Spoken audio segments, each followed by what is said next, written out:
جیسا اللہ مالک ہے ہم ایسے مالک بھی نہیں ہیں، اس لیے کہ ہم اپنی مملوک پر، ہم اپنی ملکیت پر، ہم اپنی مملوک اور ملکیت کے اوپر اتنا اثر بھی نہیں رکھتے کہ وہ ہماری بات مان لے۔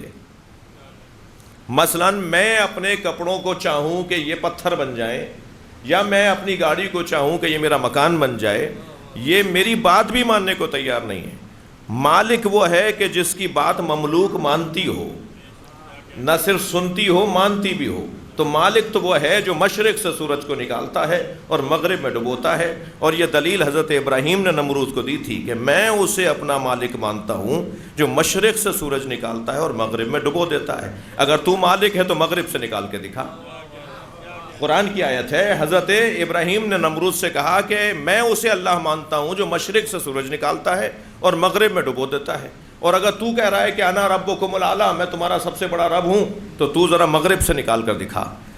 فبہت الذی کفر، قرآن کہتا ہے جب حضرت ابراہیم نے نمرود کو یہ چیلنج کیا، یہ دعویٰ کیا، تو وہ ایک مرتبہ چہرہ دائیں بائیں گھما کر ایک دوسرے کو دیکھ رہا تھا، دوسروں کو دیکھ رہا تھا کہ کوئی میری مدد کرے، یعنی وہ اپنی عاجزی کا اظہار کر رہا تھا کہ میں یہ کام تو نہیں کر سکتا کہ مغرب سے سورج کو پلٹا دوں۔ اور حضرت ابراہیم ایک مرتبہ جو ہے وہ فخریہ اور جو ہے وہ اعزازی جملوں کے ساتھ بار بار دہرانے لگے کہ اگر اللہ ہے تو، اور اگر رب ہے تو مغرب سے نکال کر دکھا۔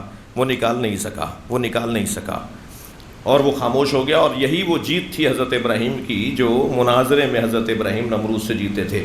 مگر یہ تاریخ کے صفحے پہ تو محفوظ رہ گیا نا کہ اگر کچھ دیر کے لیے فرض محال کو ہم فرض کر لیتے ہیں، محال کو فرض کرنا تو محال نہیں ہے، ہم یہ فرض کر لیتے ہیں کہ نمرود مغرب سے سورج کو نکال دیتا۔ اگر نمرود سورج کو مغرب سے نکال دیتا تو دلیل ابراہیمی کی روشنی میں اللہ مانا جاتا یا نہیں مانا جاتا؟ تو اب اس نے تو نہیں نکالا، مگر تاریخ میں ایک ایسی شخصیت ہے جس نے مغرب سے سورج کو نکالا۔ تو دلیل ابراہیمی کی روشنی میں کہیں شرک نہ ہو جائے تو فوراً اللہ نے کہا مالک میں ہوں اور میں جسے چاہوں ملکیت دے سکتا ہوں۔ صلوات ہدیہ کریں گے محمد و آل محمد۔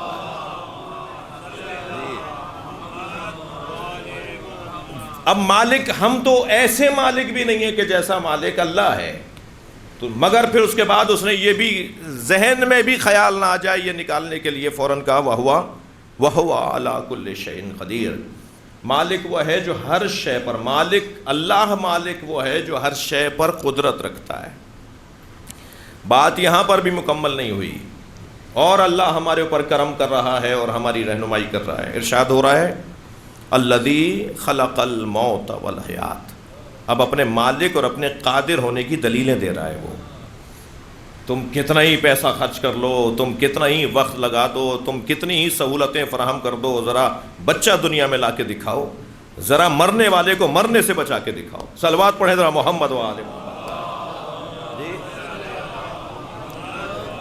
تم مالک ہو، تم قادر ہو، تمہارے پاس بہت اختیار ہے، ذرا مرنے سے بچا کے دکھاؤ اپنے آپ کو۔ الذی خلق الموت والحیات۔ اہل علم بیٹھے ہیں، اہل دقت بیٹھے ہیں، مطالعہ کرنے والے بیٹھے ہیں۔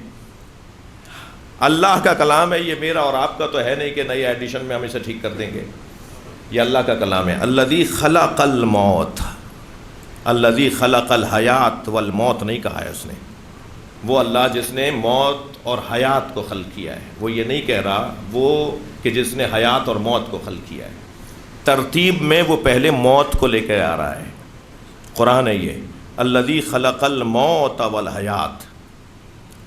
جی چاہتا تو کہہ دیتا الذی خلق الحیات والموت، وہ جس نے حیات اور موت کو خلق کیا ہے۔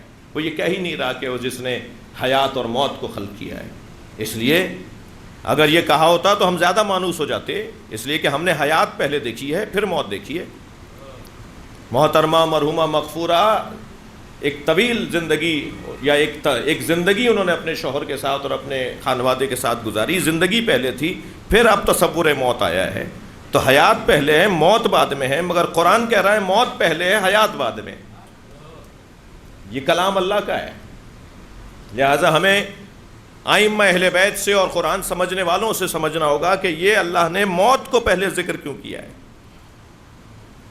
اس کی تقریباً 19 تفسیریں لکھی ہیں اہل تفسیر نے، علم تفسیر کے علماء مفسرین نے اس کے کئی پہلو لکھے ہیں کہ اللہ نے، یہ بہت بڑا مسئلہ ہے، یہ علمی دنیا کے اندر ایک موضوع ہے، یہ معارف قرآنی کے باب میں ایک موضوع ہے کہ اللہ نے موت کو پہلے کیوں ذکر کیا ہے، حیات کو بعد میں ذکر کیوں کیا ہے۔ وہ بہت ساری تفسیریں یقیناً بیان ہونے کا وقت نہیں ہے، لیکن صرف ایک یا دو کی طرف کوشش کرتے ہیں کہ بات توجہ ہو جائے۔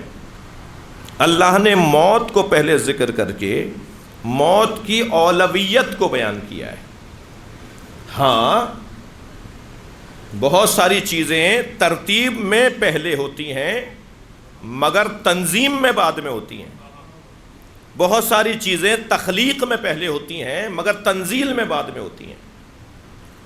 سرکار دو جہاں پہلے بنے، بھیجے گئے آخر میں۔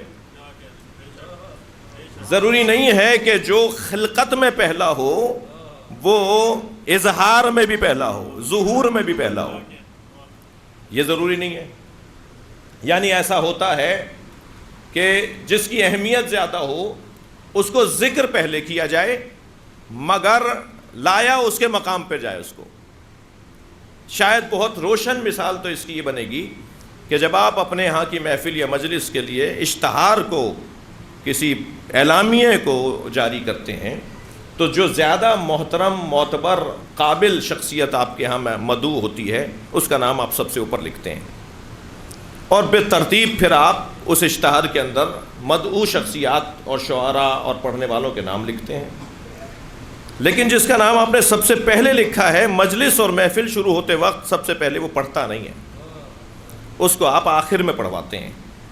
اب اگر اس اشتہار کے مطابق مجمع آ جائے اور وہ کہے کہ صاحب یہ پہلا نام جن کا تھا یہ تو اب ان کو پہلے پڑھنا چاہیے، تو آپ ان کو کہیں گے، جواب یہ دیں گے کہ پہلے نام ہم نے ان کی اہمیت کی وجہ سے لکھا تھا، اور اہمیت کا تقاضا، فضیلت کا تقاضا یہ ہے کہ وہ آخر میں خطاب کریں۔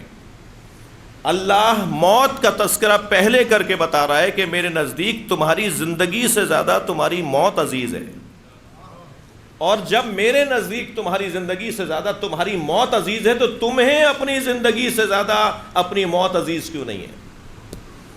اگر میں اور آپ اپنی موت کو اپنی زندگی پہ ترجیح دے دیں، اگر ہم اپنی موت کو اپنی زندگی پر اولویت دے دیں، اگر ہم اپنی موت کو اپنی زندگی پر درجہ دے دیں، اسے پہلے تصور کریں، اس کو اہمیت زیادہ دیں، تو زندگی تو خود اچھی گزرے گی۔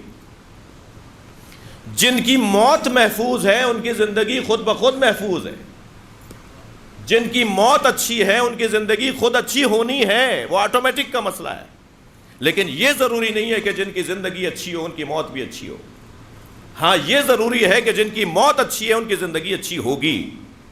ہم نے کتنے ہی دیکھے جن کی زندگیاں بڑی اچھی گزری، موت خراب ہو گئی، لیکن ہم نے جن کی موت کو اچھا دیکھا ان کی زندگی بھی خود بخود اچھی ہوتی چلی گئی۔